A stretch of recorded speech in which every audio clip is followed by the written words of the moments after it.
Hello students. Students, today we will read chapter 3 in English activity book.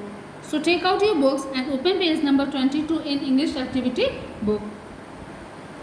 I hope so you all have taken out your book and also opened the page number 22. Now we will start reading of this chapter. Chapter 3, Children of God. Children of God means भगवान का, as you all know, in Hindi we are saying भगवान के बच्चे. So same title of this chapter, Children of God means भगवान के बच्चे.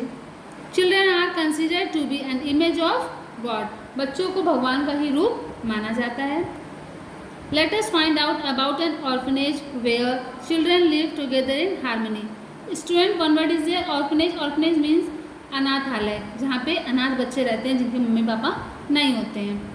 इस chapter में हम स्टोरी पढ़ेंगे एक ऑर्फनेज के बारे में जहाँ पे बच्चे रहते हैं जिनके पेरेंट्स नहीं हैं बट वो आपस में बहुत ही ज़्यादा अच्छे से रहते हैं. हार्मनी मीन्स एकता. Now will read Angels Home, Vikas Nagar, Dehradun 14 October 2011. Dear Kathy. Means जो राइटर है इस चैप्टर का वो लेटर लिख रहा है. Means she is a girl, वो लेटर लिख रही है. और ये फर्स्ट में जो लिखा हुआ ये एड्रेस है, डेट है, उसने कब लिखा था 14 अक्टूबर 2011. और वो किसको लेटर लिख रही है? Cathy. This is my 5th day at the orphanage. ये मेरा 5वां दिन है अनाथ आश्रय मीन्स अनाथालय में. अनाथ आश्रम भी बोलते हैं बेटा, and you can say students अनाथालय also. It is situated in an open land at the foot hill of a green mountain. I will repeat these lines. This is my 5th day at the orphanage. It is situated in an open land at the foothill of a green mountain. Means ये मेरा अनाथालय में 5वां दिन है, 5th day है. और ये कहाँ पे सिचुएटेड है? ये ग्रीन माउंटेन्स के बेस पे सिचुएटेड है जहाँ पर एक ओपन लैंड है. I was expecting a big room with a closest and a comfortable bed. मैं सोच रही थी कि मुझे एक बहुत कमरा मिलेगा. Closet means a small room और space using for storing things. Means closet का मतलब होता है जस्ट लाइक यू कैन से एक छोटा सा कमरा जहाँ पे हम अपनी थिंग्स को स्टोर कर सकते हैं. And a comfortable bed. जो राइटर है वो सोच रही थी कि मुझे एक बहुत बड़ा कमरा मिलेगा, वहाँ पर स्टोर रूम, छोटा सा एक रूम भी होगा जहाँ पे मैं अपनी सारी चीज़ों को स्टोर कर सकती हूँ, और एक कम्फर्टेबल बेड भी मिलेगा. But now we will read what happened, what kind of bed she got, and what was the condition to be stay here. Instead, it is a small one with hardly any furniture. I have a single bed with neatly means इतना सारा उसने सोच रखा था कि एक बड़ा सा कमरा मिलेगा, उसमें स्टोर करने के लिए एक रूम भी होगा, थिंग्स स्टोर कर सकती है जहाँ पर, और उसे कंफर्टेबल बेड मिलेगा. लेकिन ऐसा कुछ भी नहीं था. वहाँ पे सिर्फ हार्डली सा एक छोटा सा फर्नीचर ही था और उसे एक सिंगल बेड मिला. Knitted nylon string and a plain wooden chair and a table. और जो रूम मिला उसको, ठीक है, जो छोटा सा स्मॉल वन रूम मिला उसको, और वहाँ पर क्या था, एक बेड जो मिला वो सिंगल, वो बुना हुआ था. नाइटेड मीन्स बुना हुआ, वो नायलॉन से बुना हुआ था.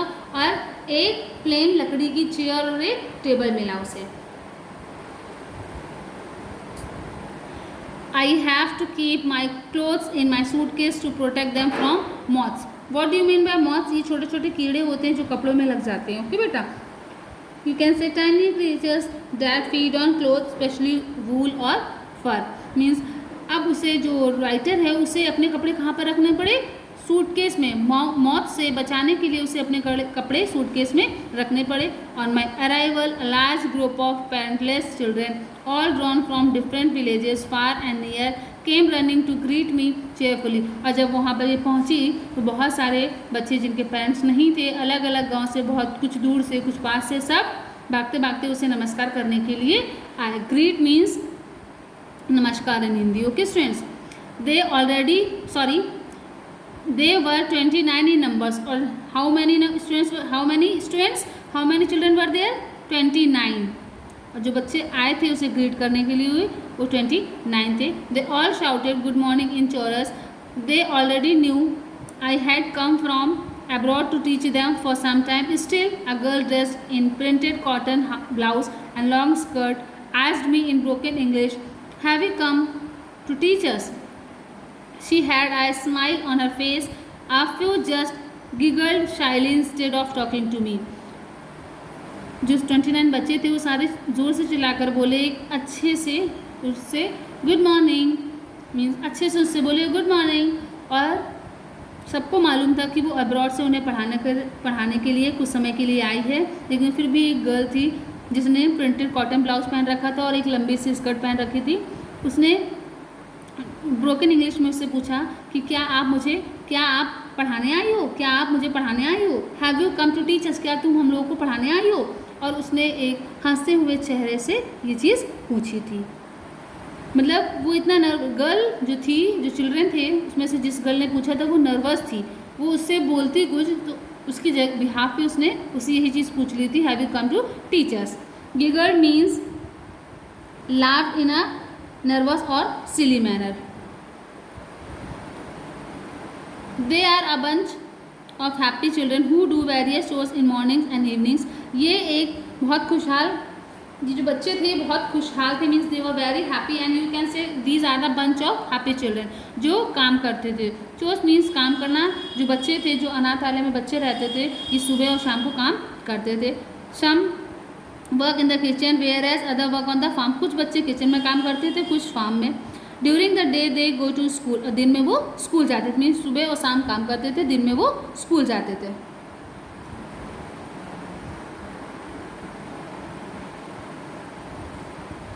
In the morning, older boys and girls cook breakfast as well as lunch. Other while whistling happily, milk cows, clean the barns and the room. After finishing their work, they have breakfast, put on their uniforms and go to school. जो बड़े girls और boys थे morning में वो breakfast और lunch make करते थे, cook करते थे, और जो बाकी बच्चे थे मिल्क काउ क्लीन, वो रूम को साफ़ करते थे। और जब ये सारा काम बच्चे कर लेते थे, सबके अलग अलग काम थे सारे, जब ये बच्चे काम कर लेते थे फिर ये ब्रेकफास्ट करते थे और यूनिफॉर्म पहन के स्कूल चले जाते थे। They carry their lunch to school, और लंच भी स्कूल ले जाते थे। In the evening they work for an hour again, और फिर शाम को 1 घंटे वो और वर्क फिर से करते थे। Some get busy cooking and others weeding and watering the crop. कुछ खाना बनाने लगते थे। Weeding, what do you means weeding? Weeding means removing weeds, जो कीड़े मकोड़े लग जाते हैं या वीड्स हो जाते हैं उनको रिमूव करते थे, और कुछ क्रॉप्स को पानी देते थे। This is followed by a prayer session on of half an hour in the open. Then it is time for them to do their work, और फिर ये प्रेयर सेशन होता था हाफ एन आवर का ओपनिंग में, और फिर उसके बाद वो अपना वर्क, होमवर्क जो स्कूल से मिलता था उसे वो करते थे। After that they play dance and sing songs in their mother tongue. जब उनका ये वर्क हो जाता था, होमवर्क हो जाता था, उसके बाद ये खेलते थे, डांस करते थे, सिंग करते थे अपनी मदर टंग में। At last they resemble for dinner in a hall, और लास्ट में, सबसे लास्ट में क्या करते थे, ये लोग एक साथ हॉल में बैठकर डिनर करते थे। Sitting on a mat they have a simple but nourishing meal. Means फिर ये लास्ट में डिनर के लिए ये लोग एक हॉल में एक साथ असेंबल होते थे। असेंबल मीन्स इकट्ठे होते थे और मैट पे बैठते थे। They are having very simple meal. इनकी जो मील होती थी, जो खाना होता था, बहुत सिंपल होता था but nourishing. Nourishing means healthy. Simple होता था फूड देखने में, लेकिन वो बहुत ही ज़्यादा हेल्थी फूड होता था। Before going off to bed they perform their kitchen duties again. Bed में जाने से पहले ये लोग किचन की ड्यूटीज़ जो भी थी उसको फिर से करते थे। I wish you could come and see for yourself how things are different here in India. Means जो राइटर जिसको लेटर लिख रही है उसका नाम है एन, और ये बोल रही है कि काश तुम यहाँ आकर खुद देख सकते हो कि इंडिया में कितनी चीज़ें कैसे अलग हैं। What I see every day is an eye opener. मैं यहाँ पे जो भी रोज़ाना देखती थी, that was the surprising thing for me. Eye opener means experience that are surprising and show you that you did not already know. जो कभी भी हमें कुछ मालूम भी नहीं होता, लेकिन अगर हम लोग उस चीज़ को देखते हैं, सरप्राइज होते। इसी तरीके की हैपनिंग राइटर के साथ हुआ कि जो हर चीज़ें रोज़ाना दिखती थी, उसे वो बिल्कुल सरप्राइज हो जाती कि जिसके बारे में उसको मालूम भी नहीं था. It is the best example of the slogan earn as you learn. ये बेस्ट एग्जाम्पल है, जो राइटर है वो बोल रही है कि ये बेस्ट एग्जाम्पल है स्लोगन का. Earn as you learn means हम वही अर्न करते हैं जो हमें लर्न होता है, मतलब कि जो हमें आता है, जो हमें लर्न होता है उसी से हम अर्निंग कर सकते हैं. I am amazed to see children who have no parents living together so happily with whatever little they have. Means amazed means surprise. मैं इन सारे बच्चों को देखकर बहुत सरप्राइज हूँ कि इनके पेरेंट्स नहीं, फिर भी वो एक साथ रहकर इतने खुश हैं और इनके पास जो कुछ भी है थोड़ा बहुत ये उसी में बहुत ज़्यादा खुश हैं और एक साथ इतने अच्छे से रहते हैं.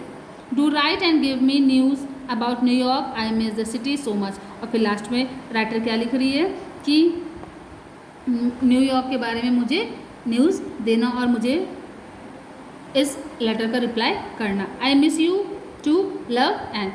सो this was a short letter written by a writer and she has told all the things what she has experienced in an orphanage, okay, where the children were living together in harmony. Thank you, students.